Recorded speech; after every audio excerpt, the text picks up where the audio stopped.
Hey everyone, welcome back. We're diving deep into early Christianity again today. Always exciting times. It is. And honestly, I'm pretty pumped for this one in particular because we're going to be talking about someone, well, you might not know a ton about him. Oh, really? Under the radar, this guy. Yeah, he kind of gets overshadowed, Yeah. you know, but he's a vital figure. Barnabas. Ringing any bells? Barnabas. Yeah, I'm seeing the connection now. Big picture stuff, but not always in the spotlight. Exactly. And that's what we're doing today. Bringing him into the spotlight, we're going to use the book of Acts and the letter to the Galatians. Kind of piece together his story, see why he matters. All right, sounds good. I'm ready. Where do we even start with a guy like that? I mean, what makes him stand out? Well, let's go back to the beginning. Early church in Jerusalem. Got it. Yeah. Setting the stage, persecution, uncertainty, all that. Exactly. And here's Barnabas, just this incredibly generous guy. You read Acts chapter 4. Okay, I remember this. Selling land. Yeah. Sells a piece of land, gives the whole profit, the whole thing to the apostles. Whoa. It's not just like driving a few coins in the collection plate. Not at all. I mean, think about it. This is when the early Christians were struggling just to exist. Seriously. Support systems were non-existent. They needed every bit of help. And that's Barnabas, right there, stepping up. It's one thing to say you believe in something. It's another thing entirely to put everything on the line for it. So true. Must have been a huge encouragement to the other believers. Oh, absolutely. And that's something we see throughout Barnabas's life, this willingness to support, to take risks on people. It's like he sees potential where others just see danger. Perfect example, Saul. Before he was Paul, the big-time apostle. Oh man, Saul, talk about a controversial figure at the time, former persecutor of Christians, wants to join the very community he was attacking. Can you imagine the suspicion? I can't even imagine. But Barnabas, he vouches for Saul, welcomes him. Which, let's be real, probably wasn't easy. Saul had a lot to prove. A lot to prove is an understatement. Right. But Barnabas saw something in him, something others missed. Crazy, right?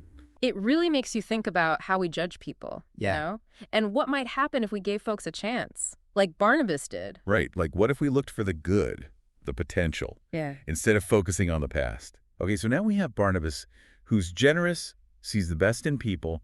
Where do we go from here? Well, let's talk about how Christianity started to grow, not just in Jewish communities anymore. Right, Gentiles. Yeah. And Barnabas is right there again, leading the charge. Yeah, so we're in Acts chapter 11, and Barnabas is sent to Antioch. Huge city, diverse, Gentiles everywhere. So not exactly an easy assignment. Different Clear. cultures, different beliefs. Exactly. But he jumps in headfirst, embraces the challenge. He's thrilled, actually, to see the Gentiles embracing Jesus. He sees how the gospel is resonating, how faith is transforming lives. It's exciting stuff. And so what does he do? Brings in Saul. Yeah. Knows they need a strong leader for this growing new church. Talk about a dynamic duo. Now, this decision to embrace the Gentiles, it all comes to a head, right, at the Jerusalem Council. Right. Talk about a pivotal moment for the early church. Acts 15. Leaders gathering to hash out this huge question. The elephant in the room. Do Gentile converts need to follow Jewish law? Circumcision. I mean, that would completely change the trajectory of Christianity. And it could have easily fractured the entire movement. So much tension.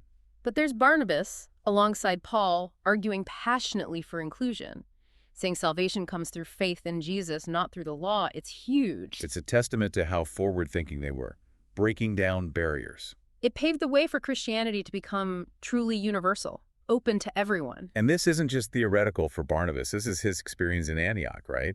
He's seen the power of faith in the Gentile community. Exactly. And he knows that imposing all these Jewish laws on them would be a huge step backward. It's interesting, too, because Paul actually backs this up in his letter to the Galatians. Oh, totally. Galatians chapter 2.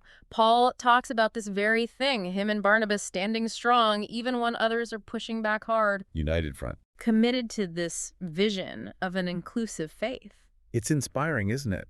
To think about how much courage it took to stand up for what they believed in. I mean, they faced serious opposition. Oh, absolutely. They could have just played it safe, but they didn't. They knew what was at stake. And it makes you wonder, right? Why isn't Barnabas more well-known? Why does Paul often get the spotlight? Well, Paul was a writer. His letters are a huge part of the New Testament. And his conversion story, super dramatic, captivating. Yeah, talk about an attention grabber. I was blinded by a light and then became a follower of Jesus. Exactly. That's a story that sticks with people. And Barnabas kind of fades into the background as the New Testament goes on. Which is a shame because his role is so crucial. But honestly, it's kind of fitting in a way, isn't it? How so? Well, he's all about supporting others, lifting them up, not about himself. It's true. He's a peacemaker, a bridge builder, Always championing the underdog. powerful example, especially today in a world that feels so divided. Makes you think, what can we learn from Barnabas? Yeah. How can we follow his example? Be more inclusive, more supportive, more focused on building bridges than burning them. Lots to think about, huh? Definitely. Well, thanks for joining us on this deep dive into the life of Barnabas. Really makes you appreciate the unsung heroes, doesn't it? Totally. I know I'm walking away with a new perspective. Me too. All right, everyone, we'll see you next time.